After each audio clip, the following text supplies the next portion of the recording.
Welcome to the podcast that's dedicated to helping business owners prepare for exit so you can maximize value and exit on your terms. This is the Exit Insights podcast presented by Succession Plus. And today, Kevin and I are talking about, we're digging into that number. You've all heard about that number that refers to the amount of small and privately owned businesses that fail to sell. 4 out of 5 businesses that go to market fail to actually secure a deal. It's a number that's thrown around a whole lot. So today, Kevin and I dig into what's behind that number and what changes depending on the size of your business. Is there a certain size of your business that you reach where you're guaranteed a sale? And then we also discuss what are some of the things you can do specifically at various sizes. We're talking from, between the 1 and the 5 and the 10 million pound revenue businesses where we do most of our good work. It's a bit hit and miss. The ones under $1 million, you've got a lot of work to do to secure a deal and make yourself attractive. But stay tuned, have a listen, and see what Kevin and I unpack and explore in this episode about getting your business exit ready. Welcome, Kevin. How are you this week? Yeah, very well, Darryl. Thanks. It's been a good week. It's been speaking to lots of interesting people. Some good things. Yeah, it's been a good week. Good to hear. Hey, what I wanted to explore with you on this week's episode is had some interesting conversations on LinkedIn this week, specifically related to why some businesses sell and that stat that gets thrown around the place all the time around, hey, 80% of businesses don't sell. Someone asked me to basically dig into that a little more. So I thought that might be a good conversation worth having with you here today. Yes, yeah, indeed. Where should we start on this one? Because it is a good one. Well, let's start with, look, it's that classic stat you see thrown around all the time, and maybe it's just where I'm snooping around in the dark holes of LinkedIn, but I see it a lot, people are throwing around, and that is that of all the small to medium business owners, all the businesses that go to market, most of them fail to get a deal. 80% fail to get a deal. So where does that stat come from? I thought I'd dig it up, and it comes from the IBBA, which is the International Business Brokers Association. And they did some research, I think 2 or 3 years ago now. And there's no reason to believe that the research doesn't apply to the UK as well. And it's near enough that 80% of businesses don't sell. But I think it's worth digging into that stat a little bit, Kevin, and going, well, 80% of what is a business in this metric? What is a business that goes to market? So let's have a look at the stats of the businesses and let's see if we can't make up some of our own results or apply this rationale, this logic to the UK market. So how many businesses in the UK are privately held? Have you got any information around that off the top of your head? Yeah, so this is an interesting one, isn't it? Because there are businesses that are not limited companies and there are businesses that are partnerships, and those don't tend to get caught up in the data that we've got easy access to. But they are the minority of companies. So in the UK, there's there's 5.7 million businesses in the UK. That sounds like half the people in the street must have their own company, doesn't it? Because it's a huge number. It's a massive number. Yeah, and big companies, 250 plus employees, 8,250. And so generally for our business, when we're looking at SMEs, those big companies would be excluded. And many of those end up being PLCs as well. And obviously they sell themselves in a different way because their shares are publicly traded, etc. Yep.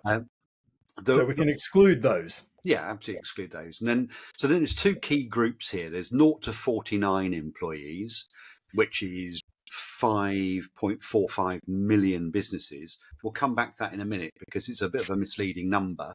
5.5 million businesses in the UK have 0 to 49 employees. Is that what you said? Yep, that's the number. Okay, that's a massive number. Yeah, we'll come back to that one and make some sense of it in a second. Then there's the sort of the middle range businesses in SMEs, which are really important in the UK economy. That's 10 to 49 employees, and that's 219,895. So 220,000 businesses, very important businesses.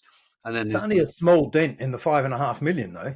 Yeah, we'll come back to that. Then the other group we've not mentioned yet is 50 to 249 employees. Now, so they're big turnover businesses, typically over 5 million revenue, and that's 37,800. So those are the businesses we're looking at. But let's from practical point of view, let's deal with that big number we started off with. Yeah, so rounding up, there's 300,000 businesses in that established business where they've got a number of employees, they've got solid, reliable, potentially or regular revenue, and they're established businesses. 3,000. It's privately held businesses.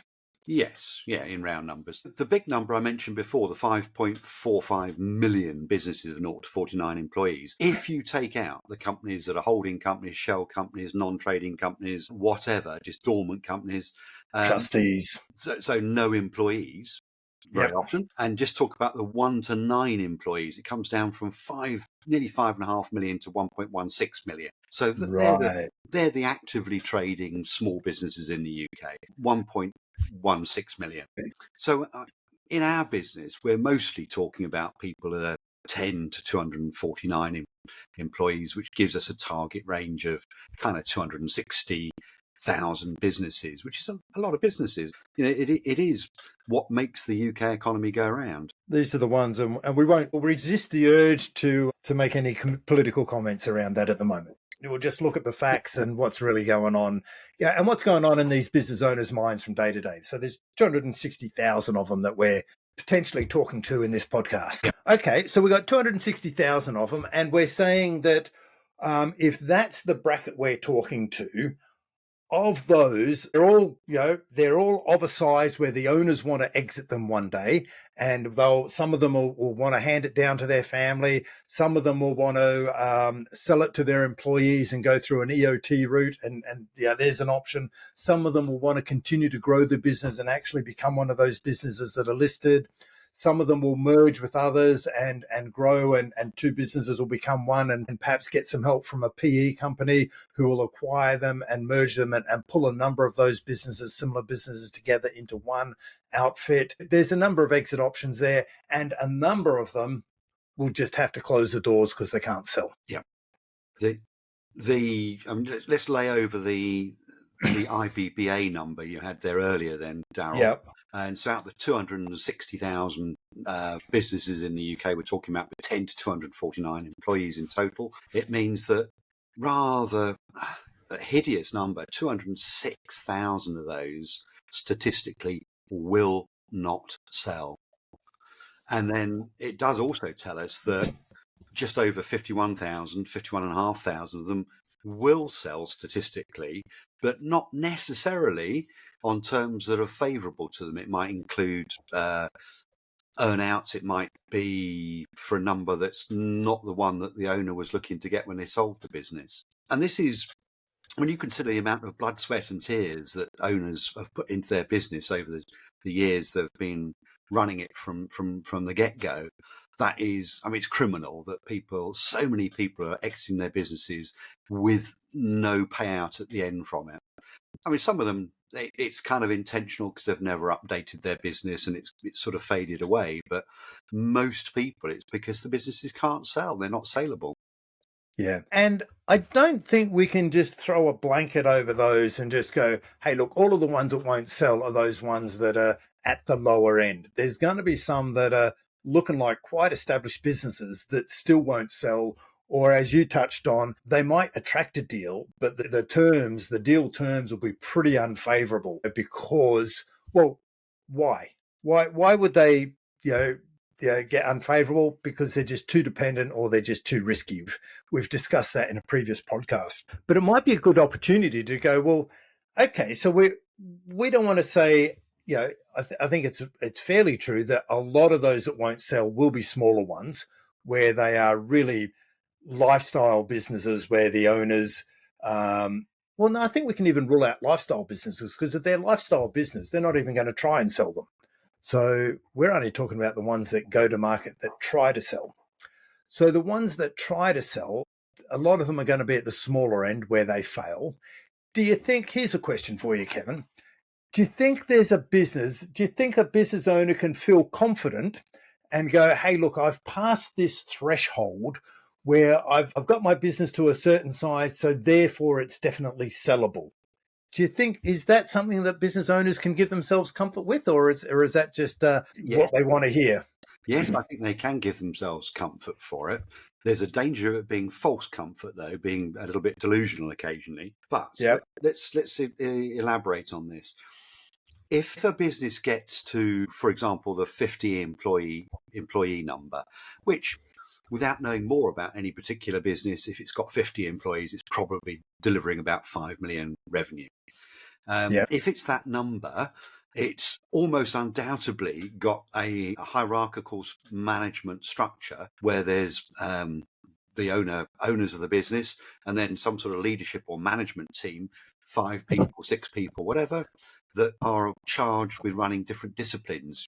You know, Yeah. the finance, the sales, the manufacturing, whatever. And Yep. as such, that is de-risking the business when someone wants to buy it, because it's not as owner dependent because of that structure. The reality is that you have to watch out that it still doesn't automatically mean it's saleable, but it's dramatically more attractive to a purchaser because it's got some substance, it's got structure. And if I were to buy that business, the chances of me being able to carry on the revenue, have sustainable revenues and profitability out of it, are much higher than if it was a 10-person company.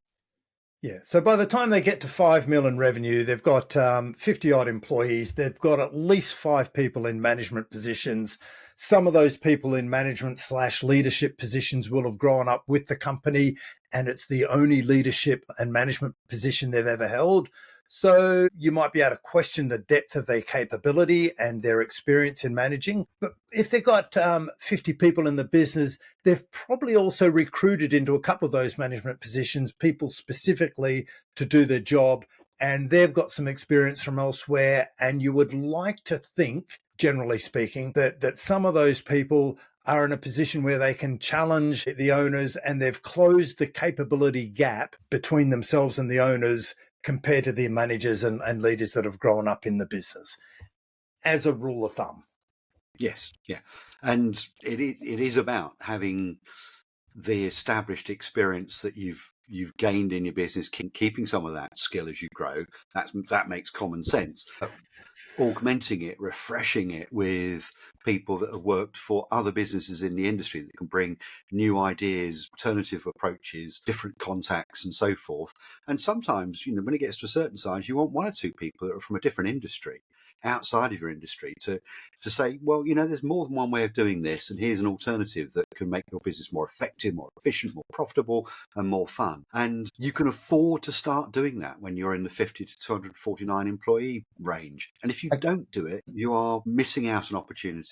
Okay, so if you've got your business to 5 mil, you can be fairly comfortable that you'll get a deal there. All the other rules still apply around having to systemize your business and have documentation in place and have some good feedback and monitoring systems in place, and structures and job descriptions and reliance on clients. All those other rules still apply. We'll create an overlay. But if you get to 5 mil, we're saying you should be able to get a deal.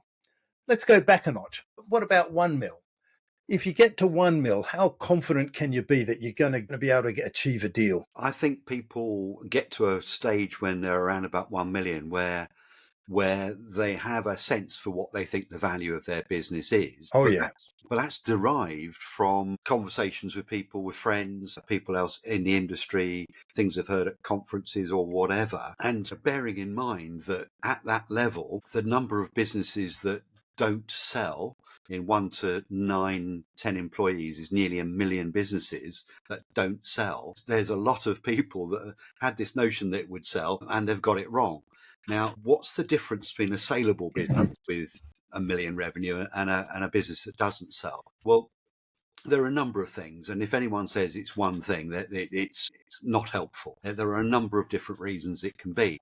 Sometimes a rising business with 10 staff is they may have some intellectual property that's highly attractive to someone else in the industry to make a strategic purchase of. And then you can get above the obvious value for it, because the worth to the purchaser could be so much higher. If that business has been diligent in putting processes in place, it can demonstrate its value to a buyer much, much better.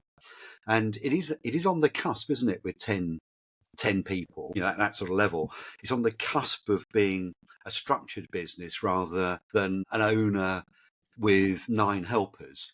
If it's an owner with 9 Exactly. helpers, it's really difficult to sell. But if it's started to create some structure, and perhaps there's some intellectual property, perhaps some of the customers are contracted or subscribed or whatever, that can become an interesting and attractive business. But very big companies rarely buy very small companies.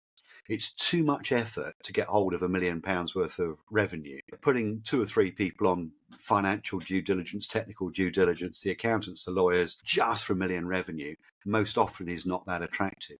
So perhaps it's a trade sale to someone who's 3, 4, 5 times your size. Yeah.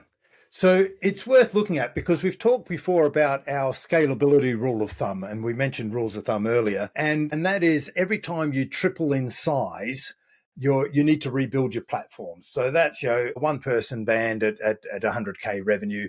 Then they need new platforms and tools at 300. And then a mil is that next transition point or turning point, and from 1 mil to 3, etc.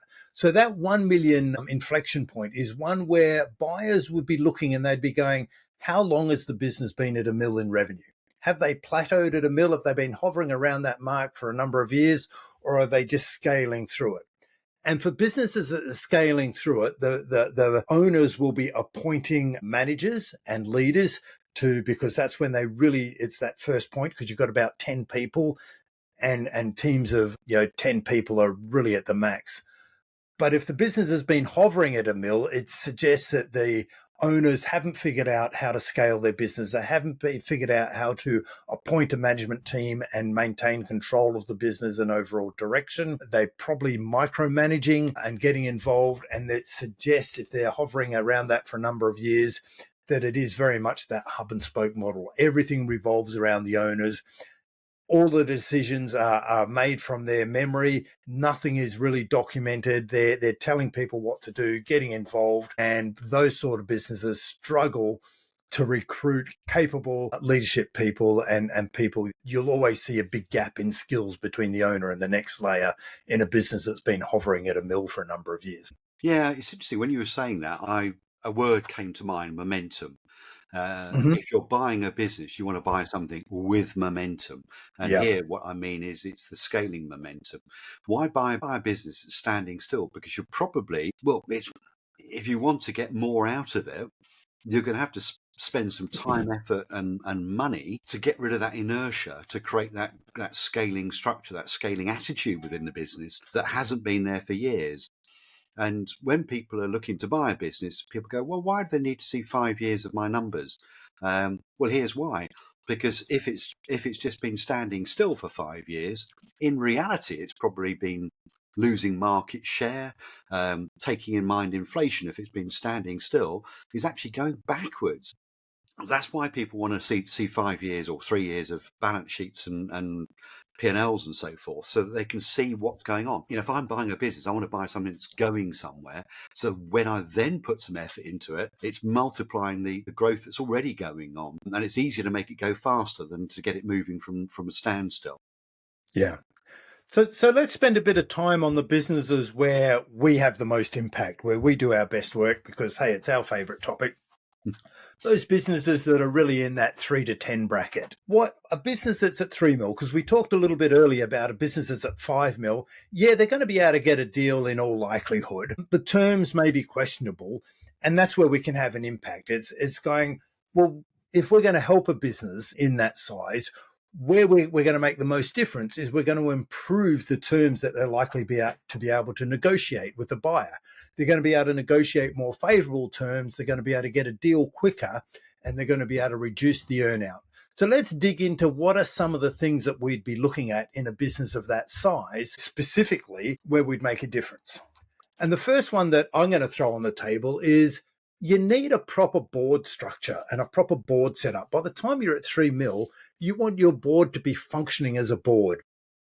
You don't want the owners or the founders getting together at this stage and blending their board meetings with leadership meetings and operational meetings, and just having all those business planning type of conversations, the conversations that are your operational interests of revenue and profit and staff issues. you need your board to be functioning as a proper board. They need to be looking at governance. They need to be looking at strategy. And, they should be having the meetings separate to the leadership meetings. And we don't want those agendas blurred.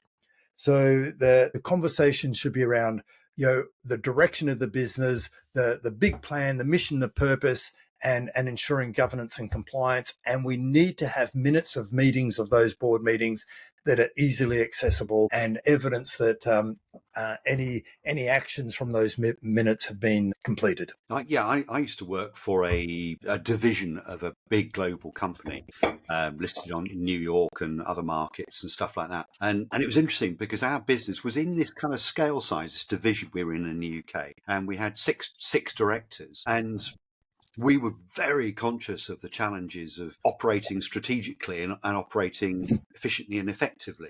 So the six of us used to have two different meetings. We used to have board meetings, where we sat down and talked about the strategy, the black stuff that we talk about, and the green stuff around vision and culture and so forth. And we used to diligently focus on making sure we were maximizing the impact of the business in the marketplace, doing the right things for the future, ensuring that off-balance sheet risks were noted and all that sort of stuff. We were running a proper business. And then at another time, the same six people would sit down and have an operations meeting. And it's one of the hardest things for people to get into the habit of doing, is to sit down and when something's going off the rails at an operational level and you've got to have a board meeting, it's so easy to try and go, let's sort out the immediate problem. You can't do that. You've got to stick to it.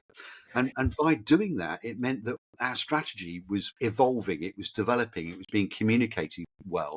We were, by good board decisions, we were reducing risk and increasing opportunity, and we were looking at acquisitions and takeovers that we could do and all sorts of things. That was great. That was pigeonhole. That was really important. That was our future. Our day-to-day was the operations meeting, and we became more efficient at doing that as well. So you make a good point, because the people are the same people and they struggle to change their hats, and they just want to dig in and get the job done and make a difference and remove the problem or the bottleneck or whatever's going on. They just want to fix the problem. So that takes a real discipline to separate. So one of the things we want at a 3 mil to 10 mil in that phase of building platforms is we want a board that's functional. I reckon one of the next things we want to look at is we want to make sure that a business by that stage has developed, they've transformed their accounting function into a proper finance function. They've definitely got access to a CFO type of person, CFO, finance director level person, someone who's got skills and experience from outside your business, whether they're fractional or employed in your business. You're fully developing monthly and even weekly finance reports. You've got cash flow, you're on top of your cash flow, you know exactly what's happening with your cash flow, but you've got someone who's using all of your financial data and projecting and monitoring and modeling forward rather than just be late compliance driven accounts. Yes, and I think a measure that I set out to see that this is working is that leadership team knows the numbers without having to look them up. It's that they are important. There will be each manager in that leadership team for their area of business should know the 3 or 4 key metrics. They should know what the number is, at least to a weekly level. Depends the type of business. Sometimes it's down to a daily level. And you want a finance function managing the cash really well. It doesn't matter, sometimes we start managing the money with exceptional attention when things are tough. We should be doing that when things are going really well. Money is a great resource. If we've got lots of it, how can we make better use of it? Can we use that for strategic growth? Can we use that for an acquisition? Can we use that to develop a new product sector? And you need to know whether that's a real free cash chunk of money that's there, or is there a liability down the road where we need to keep it liquid and available? And if you're not aware of that in that kind of mid-sized business, you can make the wrong decisions. It can appear like you've got the money and you go in the wrong direction and you need the cash suddenly. One of the key measures that we produce in the Business Insights report is that sustainable growth rate, which is a really important number for your strategic planning, because if you're planning to grow the business by 30% a year, 50% a year, and your sustainable growth rate is 25%, that means you're going to need to fund that growth somehow, Hmm. because your sustainable growth rate is the amount you can grow based on your cash flow. And that's what a finance person will be looking at. They'll be monitoring what you can do with your numbers, what's affordable, how they acquire, how they provide the funding for the growth, what leverage, what how they can use your funds, your business strategically and sensibly, and leverage what you've built so far. So there's one of the platforms you want in that 3 to 10 million sort of bracket. What else would based on your background in marketing and being a marketing director, Kevin, at that 3 to 10, what level of marketing resource do you think we want established in the business? A fun one, and A it's fun one. often becomes a big debate with other disciplines in a business. But when you're getting to that size of business, it's more important to start off understanding what the functions are within marketing. Because if you categorize it as something different, the amount of money you allocate to different departments varies. So I mean, I've got a list I use of 50 different functions within marketing that are all things that have to happen in some one way, shape, or form. You have to be conscious of. But what drives those functions? What actually drives them is having a strategy in the first place. Where are you trying to get your business to? What budget is available? You need people, either internal or externally, to help you create things and spend that money wisely. And you need to be finding ways of establishing what the return on investment is. Marketing is a discipline that lets itself down occasionally by not allowing it to be reported easily. Marketing is what makes most businesses great. And Yeah. it starts off by having a strategy that's in line with the vision of the business. So you have a marketing strategy, and from that, your activities drop out of the bottom of that strategy. And I always like to say to SMEs that pretty much 80% of that budget should be predetermined what you're going to do with it through the year. The other 20% should be probably kept aside just in case the business numbers aren't as high as we thought they were going to be, is the first thing, because sometimes that can be an issue in mid-sized businesses. The other thing is that if things are all going well, it gives you that flexibility for tactical opportunities, tactical marketing opportunities that come up that Yeah. might be good deals or just reacting to market changes and so forth. So to pull it together, I think in that 3 to 10 mil, if you really want to improve your sellability score, and we can point people to the how to take the sellability score in the show notes here. But I think by this stage you really need a marketing machine, and you need access to a marketing director level person. Again, fractional, and the idea of a fractional resource has really grown over the last 20 years. And the other big change, I think, over the last 20 years is the merging of marketing and sales. 20 years ago, marketing and sales, really pre-internet, or in the early stages of the internet, they were really discrete and separate functions. With the online world as it is now, I think those two functions have really merged and pulled together. So it's so important that they need to be working a whole lot closer together than they ever had. But where am I getting to? I think we need a marketing machine, and we need that resource. We need the marketing strategy developed in-house rather than just outsourcing to an agency to fulfill that marketing role or function for us. We need the skills in-house, because the way we access the marketplace, the way we design our strategies, is a part of our valuation. Our ability to build those sources or those channels to market and leverage them, and know the cost per acquisition per client, know the gestation period for a client via any channel, knowing the return on investment we get through our marketing from any channel. By the time we're in that 3 to 10 million bracket, we need to be all over that, and our marketing needs to be operating as a machine. Doesn't mean we don't use agencies to perform some of the tactical elements of marketing, but we need to own the marketing function in-house. And similarly for, perhaps we've even got some sort of capacity function as well, to manage the capacity and matching our ability to supply the talent to meet the demand generated by the marketing. Also have that in-house. Yes, and you're absolutely right. It's the business must own its marketing strategy, and it does that by creating it itself. It's always an interesting idea to get it challenged by people from outside, but a business must own it. Beyond that, it's an exciting world we're in now, where things can be partnered, outsourced, and so forth. And I mean, we can spend time, and we do spend time talking to our clients around to what extent that can be internal and external. And the thing to ensure is that the people internally are really good value for money.